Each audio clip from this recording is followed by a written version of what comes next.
السلام علیکم ورحمت الله وبرکاتو. زه یم ستاسو ورور ولی الله یو ځل بیا د پښتو ټیک یوټیوب چینل له طرف نه ستاسو په خدمت کې حاضر یم. ملګرو په نوي ویډیو کې به زه تاسو ته راوښیم چې څنګه کولی شئ تاسو چې خپله هره یوه میموري هر یو یادداشت مطلب یو داسې تاسو چېرته چکر له لاړ شئ یا ستاسو په لایف کې څه ایونټ راشي مطلب داسې یو یادګار صحیح ستاسو په زندګۍ کې هغه تاسو ځان سره بالکل محفوظ ساتل غواړئ لکه څنګه چې تاسو په ډایرۍ کې څه لیکئ دغه شانتې ستاسو خپل په موبایل کې خپله پرسنل ډایري چې ده هغه جوړه کړئ هر ډیټ ورته ولیکئ د هغې ډیټ کوم کار چې شوی وي څه تاسو کړي وي هغه هر څه چې دي هغه تاسو بالکل ځان سره په خپل موبایل کې محفوظ کړئ. دې نه علاوه هغې له تاسو فنګر باندې لاک هم ورکئ پیټرن پې ولګوئ هر څه پې ولګوئ چې تاسو نه علاوه هغه پرسنل ستاسو څوک نشي کتلی.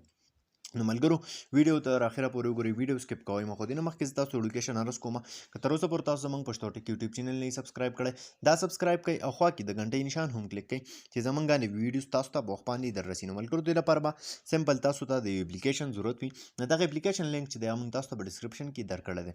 تاسو به هم دغه اپلیکیشن خپل موبایل ته را ډاونلوډ کړئ. ټیک ده کله چې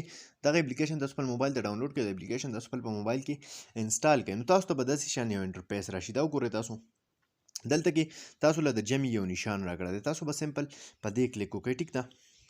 کله هم چې تاسو په دې کلیک وکړئ نو دلته کې دا ټیکسټ آپشن تاسو لا کړی دی تاسو مثال په طور دا وګورئ بره ډیټ راغی تاسو سره 13 مئی 2021 دلته کې تاسو څه شی لیکل غواړئ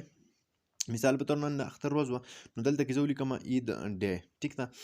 دا شو د دې سره تاسو نور هر څه چې دي هغه ټول تاسو لیکلی شئ. د دې نه علاوه تاسو د اختر په ورځ چېرته کې تصویر اخیستی وي نو هغه تصویر هم تاسو په دې کې ځان سره دلته کې ساتلی شئ دا هر څه پې لیکلی شئ. مثال په طور دا ما سره تصویر شو دلته کې ما په دې باندې ایټ ډے چې دی هغه ولیکو. اوس کمپاونډ سټایل چې دی دا هغه تاسو چینج کول غواړئ نو دلته کې تاسو له دا راکړي دي مختلف سټایلونه دي چې هر یو هم کم هم ستاسو خوښ وي نو هغه تاسو د دې ځینه ښه په اسانه طریقې سره سلیکټ کړئ او یې لګوئ. ټیک ده دغه شانتې تاسو کولی شئ چې هر څه کوئ. د دې نه علاوه دلته کې دا تاسو سیو کوئ څنګه سیو آپشن یې تاسو له دلته کې راکړی دی دا وګورئ کم هر څه چې وي سکرین تاسو چینج کولی شئ مطلب خپل د نظر حفاظت پې کول غواړئ نو د هغې دپاره پکې هم تاسو له ستاسو د آی پروټیکټر پکې هم راکړی دی دا به تاسو د دې ځای نه څه کوئ په دې کې به سمپل دا تاسو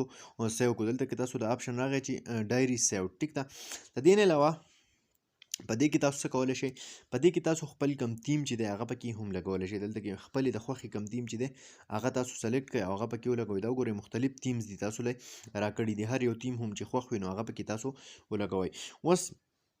دغه شانتې تاسو کولی شئ چې خپله ډایري لاک کړئ مطلب په دې باندې تاسو څه وکړئ ډایرۍ دپاره خپل یو پاسورډ ولګوئ. دا وګورئ دلته کې مطلب دا ما سره پیټرن شو. ټیک ده د دې نه علاوه فنګر پکې هم تاسو لګولی شئ خپل ګوته پې ولګوئ نو ستاسو دا ډایري چې دا کم پرسنل تاسو چې څه لیکلي وي نو هغه به ستاسو نه علاوه هېڅوک هم نشي کتلی او خپله دا ډایري خپل یادداشت خپله میموري خپل هر یو ایونټ چې دی هغه ځان سره تاسو تر کلونو پورې خپل په موبایل کې محفوظ وساتئ. نو یو ډېر ښکلی اپلیکیشن دی امید لرم چې خوښ شوی به وي که خوښ شوی وي لایک کړئ چینل سبسکرایبول مه هېروئ ملګرو سره یې شیر کړئ تر بلې ویډیو د خپل ځان ډېر زیات خیال ساتئ د خدای په امان.